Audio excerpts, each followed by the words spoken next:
Hello, good morning. কেমন আছো সবাই? আশা করি সবাই ভালো আছো। তো আজকে হচ্ছে শুক্রবার, তো যাচ্ছি অফিস। তো প্রথমে টোটো করে নিলাম আর তারপরে বাস করতে হয়, তো সেরকমভাবেই যাচ্ছি। আর আজকে কিন্তু বেশ রোদ এসেছে। তারপরে গিয়ে একটু ফল খেয়ে নিলাম। আজকে আম নিয়ে গেছিলাম। আর লাঞ্চে নিয়ে গেছিলাম প্লেন সেদ্ধ ডাল, আলু ভাজা আর একটা ডিম সেদ্ধ, মানে একদম সিম্পল খাবার। এটাই মাকে বলেছিলাম করে দিতে। আর বিকেলবেলা খেয়ে নিলাম লেমন টি। আজকে বেরিয়ে কিছু খাস ইচ্ছা করছিল না, তাই জন্য চোকো বার্গার এই আইসক্রিমটা খেয়েছি।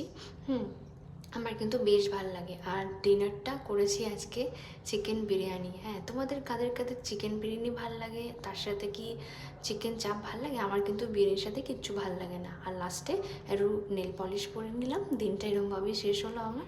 তো চলো বাই, আবার কালকে দেখা হচ্ছে নতুন একটা মিনি ব্লগের সাথে।